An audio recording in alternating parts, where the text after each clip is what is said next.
बिस्मिल्लाहिर्रहमानिर्रहीम। अस्सलाम वालेकुम। आज मैं आपके लिए बहुत ही मज़ेदार, लजीज़ और ताकत से भरपूर ये चने की दाल का हलवा बनाने लगी हूँ। ये आधा किलो चने की दाल है मेरे पास, आधा किलो से थोड़ी ज़्यादा ही है। इसको मैंने 4 घंटे से भिगो के रखा हुआ था और इसका पानी मैंने ड्रेन कर दिया है। इसको आप पैन में डाल लें।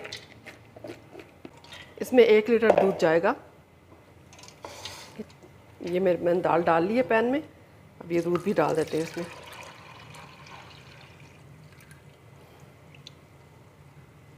दूध इतना डाल लेना कि ये दाल इसमें भीग जाए। वैसे तो ये पानी में भी बनता है।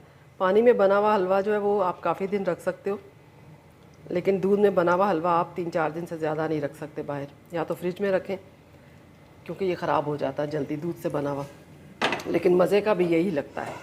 दूध पहले से पका हुआ नहीं है, मैं अभी इसको डाल के पकाऊंगी। साथ ही बॉयल आ जाएगा इसमें, और ये फिर जब बॉयल आ जाएगा तो हल्की आंच करके इसको पकने देना है, इतना कि दाल बिल्कुल गल जाए, बहुत नरम हो जाए, ताकि इसको पीसने में भी आसानी हो।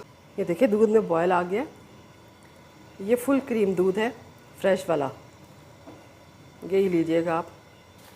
और अब इसको हल्की आंच करके ढक्कन साइड पे लगा के हम इसको पकने दें, लेकिन वक्तन फ़वक्तन आप हिलाते रहें क्योंकि चने की दाल और दूध है ये नीचे लग जाती है।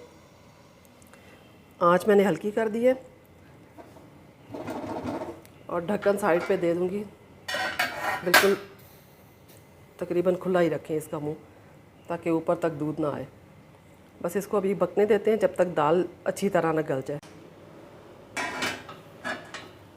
ये देखें अब इसमें थोड़ा दूध रह गया, दूध काफ़ी हद तक सूख गया। 10-15 मिनट और लगेंगे इसको, तो फिर मैं आपको बताती हूँ जब ये मुकम्मल खुश्क हो जाए। ये देखिए दाल का दूध खुश्क हो गया। इतना लिक्विड इसके अंदर रहना चाहिए, वरना फिर ये नीचे लगने लग जाता है। मैं इस पॉइंट पे चूल्हा बंद कर रही हूँ। इसको थोड़ा ठंडा करना है हमने। नीम गर्म होगा फिर पीस लेंगे। देखें दाल भी गल चुकी है। ये ठंडा होके खुद ड्राई हो जाएगा। तो बस इस पॉइंट पे मैंने चूल्हा बंद कर दिया, इसको हम ठंडा कर। ये देखिए ये ड्राई हो गई है। जो इसके अंदर हल्का हल्का सा लिक्विड था वो भी ड्राई हो गया। तो बस इसको हम अब पीसते हैं।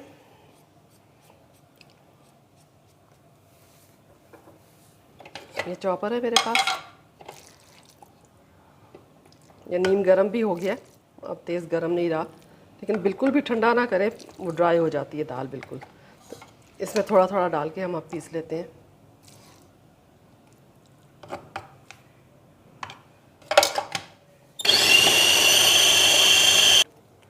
ये देखिए इस तरह इसको क्रीमी होना चाहिए। बिल्कुल ड्राई दाल होगी तो वो चने की दाल का हलवा भी ड्राई बन जाता है बिल्कुल, जो अच्छा नहीं लगता। बस ये मैंने कर लिया। देखिए ये लास्ट बैच था।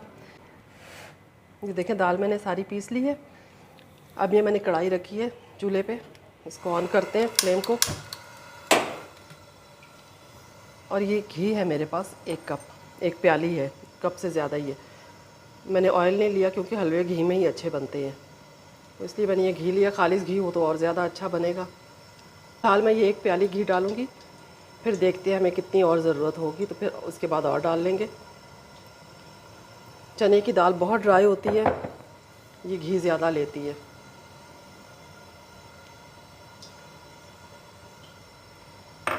थोड़ा सा ही गर्म हो जाए तो मुस्तकिल आपने इसको चलाते रहना है।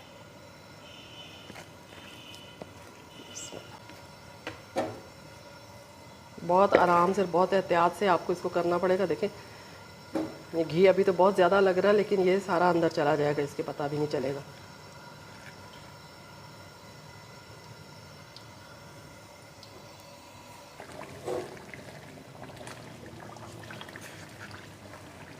इसको अच्छे से घी में आप मिक्स कर लें ताकि घी इसके अंदर जज्ब हो जाए। और फिर आपने भुनाई स्टार्ट करनी है। थोड़ा टाइम लगता है इसको भूनने में, लेकिन आपको पता है मेहनत का फल तो फिर अच्छा ही मिलता है। तो बस इसको भूनते हैं, घी को इसको अंदर जज्ब कर लेते हैं अच्छी से मिक्स करके।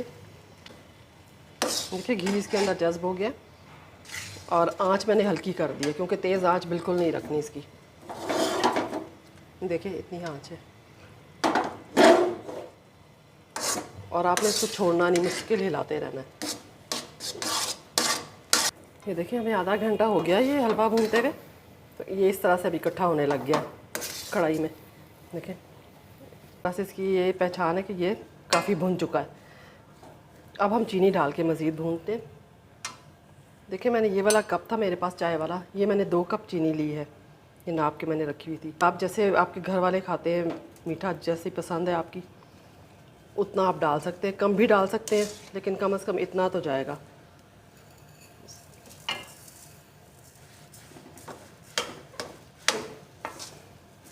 फिर भी आप इसको भी थोड़ा थोड़ा करके डालें और चख लें। आप अगर पूरे 2 कप डालना चाहते हैं तो पूरे 2 कप डालें, वरना थोड़ा डालें। इसको अच्छे से मिक्स करते हैं और फिर से भूनते हैं इसको। अब ये थोड़ा पतला हो जाएगा, फिर भूनेंगे। इसका चीनी का पानी खुश्क करना है। ये देखिए हलवे की चीनी डालने के बाद ये पोजीशन हो गई है, पैन में इकट्ठा नहीं हो रहा अभी, इसका मतलब है कि अभी थोड़ा और भुनेगा। ये हलवा तकरीबन तैयार बस हो गया है, इसने पैन छोड़ दिया, इसका मतलब है ये भुन गया अच्छी तरह से। देखें इकट्ठा होने लग गया। इलायचियाँ 5-6 मैंने पीस के रखी हुई हैं, ये डाल दें आप इसमें।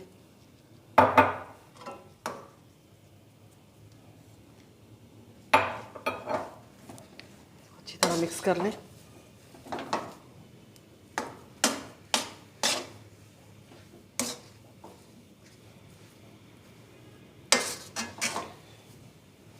ये बिल्कुल तैयार हो गया कि बहुत मज़े का, बहुत अच्छा माशाल्लाह हलवा तैयार हुआ है। बहुत अच्छे से भुन गई है ये। अब हम इसको एक ग्रीस ट्रे में निकाल लेते हैं। मैंने ट्रे ग्रीस करके तैयार की हुई है, ये देखें। फिर मैंने हल्का सा ऑयल लगा लिया सारी तरफ। इसको आप फैला लें अच्छे से इस ट्रे में।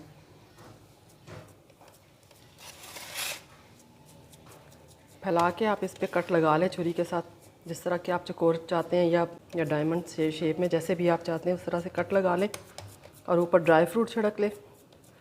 अगर अंदर डालना चाहते हैं आप ड्राई फ्रूट तो अंदर डाल लें पहले पकाते हुए। मैं ऊपर से डालूँगी।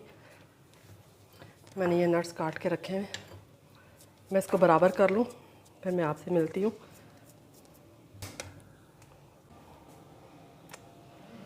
मैंने इसको प्लेट में निकाल लिया। बहुत टेस्टी, बहुत मज़े का, तो आप ज़रूर ट्राई करना इस रेसिपी से। अगर आप दाल को ड्राई कर देंगे तो वो बहुत ड्राई बनता है, जिसका टेस्ट नहीं आता। दाल में थोड़ा सा दूध छोड़ें आप तो वो फिर बहुत क्रीमी सा बनता है। तो ज़रूर बनाइएगा। अगर आपको मेरी रेसिपी अच्छी लगे तो लाइक, शेयर और सब्सक्राइब कीजिएगा। Thank you. अल्लाह हाफ़िज़।